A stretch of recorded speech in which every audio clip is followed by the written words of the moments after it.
Hello and welcome to a training video for NIVS, which will show an overview of the vaccinator, school vaccinator and vaccinator reporting roles.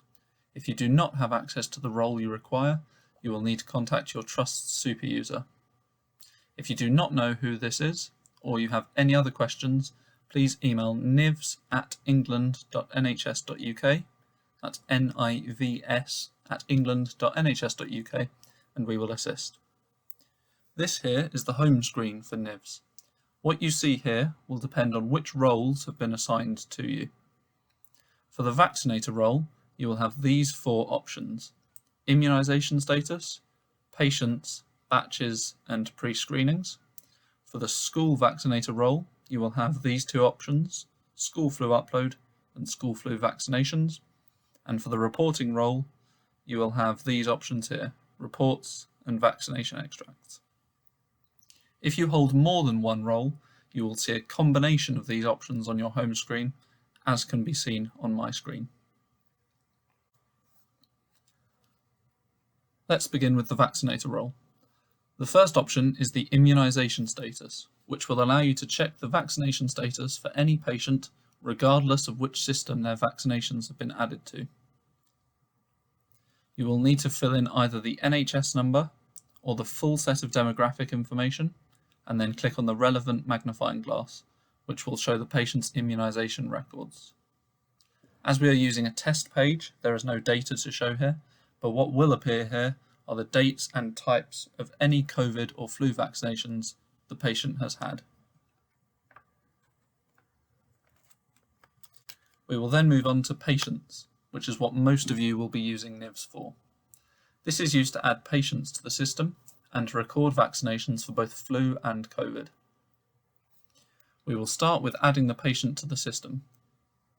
You should first search for the patient using NHS number, and if they don't appear, demographic information. Please note that some patients may have been added without an NHS number, meaning that they may not appear if you search by just NHS number. To add them on, you will need to search for them, and if they appear, click on Edit, and if they don't, click on the New Patient option.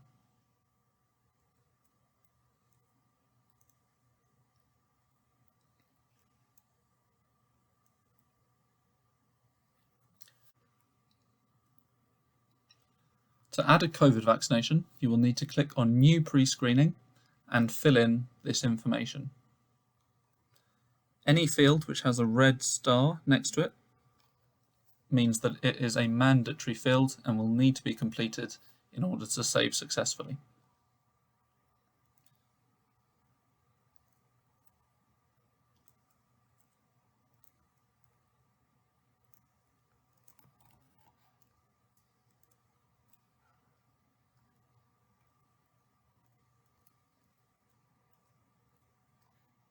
Anytime a yes is recorded in one of the pre-screening questions, a box will appear with a warning or guidance message.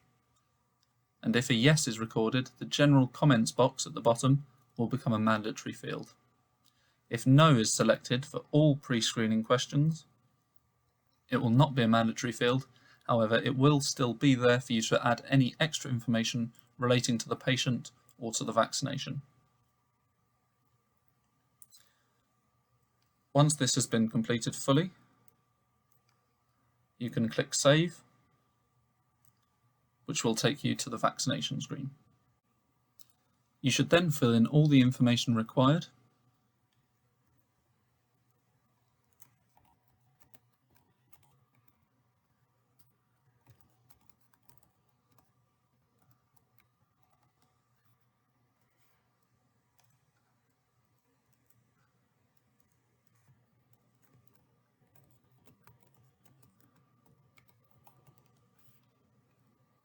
And again, any field with a red asterisk is a mandatory field.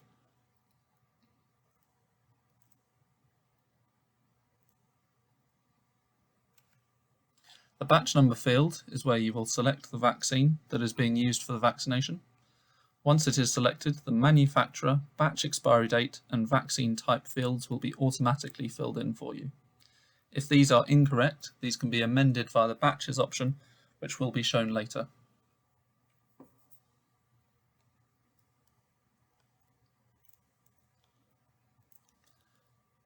Again, once all the information has been entered, you can click Save to save the vaccination. And once you see the green pop-up message on screen, that means that the vaccination has been saved successfully. To add a flu vaccination, you should again search for the patient, and once you're on the patient screen, click New Flu Vaccination. Fill in the relevant information.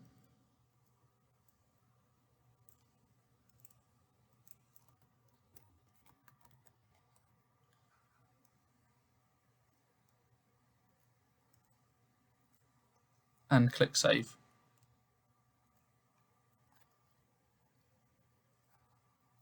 If the batch that you require does not appear in the batch drop-down on the Add Vaccination page, you may need to add it to the system or amend the existing batch under that name. Batches will not appear in the drop-down if their expiry date or, if relevant, defrost expiry date are before the vaccination date. They may also be marked as depleted, which will mean they do not appear in the drop-down. To amend this, you will need to go to the home screen and select Batches and search for the batch.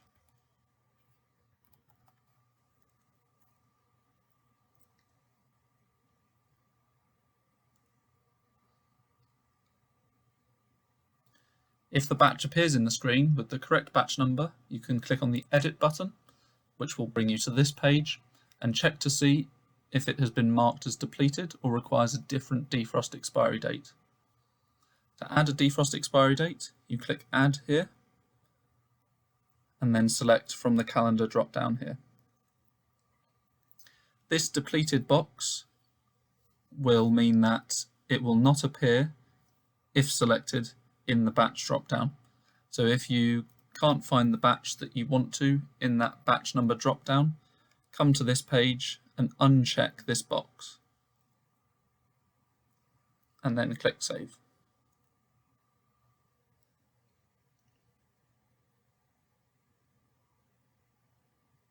Batches can also be added by searching for a batch and clicking on New Batch if the one that you require does not appear. You will need to fill in the relevant information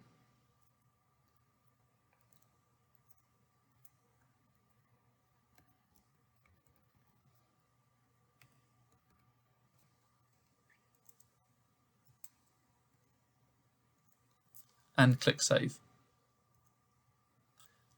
This batch will then appear in the required drop-down on the Add Vaccination page. That is an overview of the vaccinator role. As always, if you have any questions, please contact us at nivs@england.nhs.uk. We will now look at the school vaccinator role, which is used to upload school-age flu vaccinations. To upload a flu dataset, you need to click on the School Flu Upload option and upload the file here.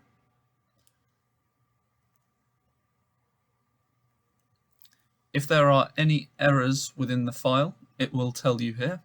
You should then amend these on the file and re-upload.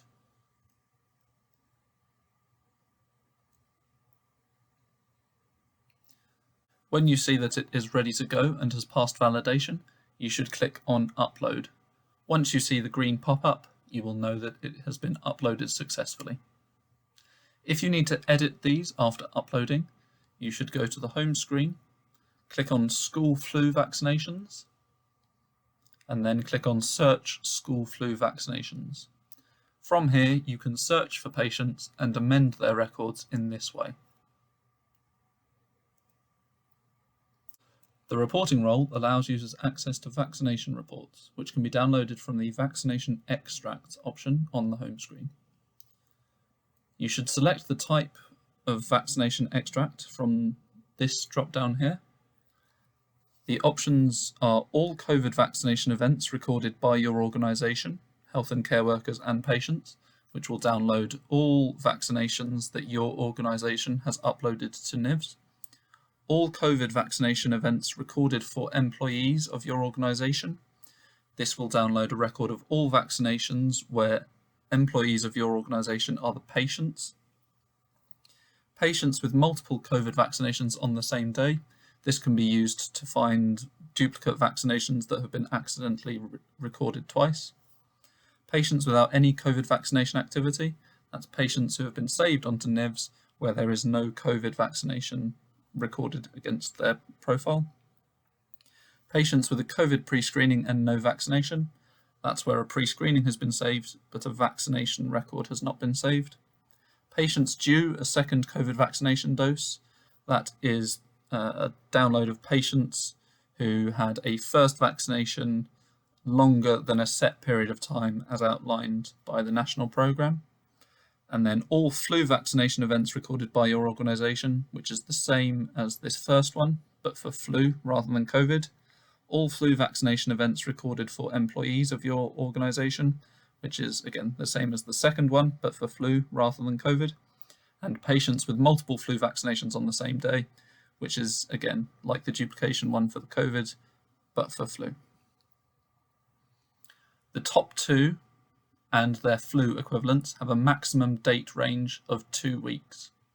So if you need to download data for a longer period of time, you will need to do this in 2-week blocks.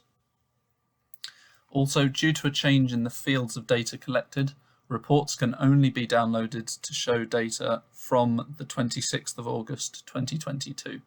If you require data from before this date, please email the help desk with the name of the extract and the dates of the report that you wish to download.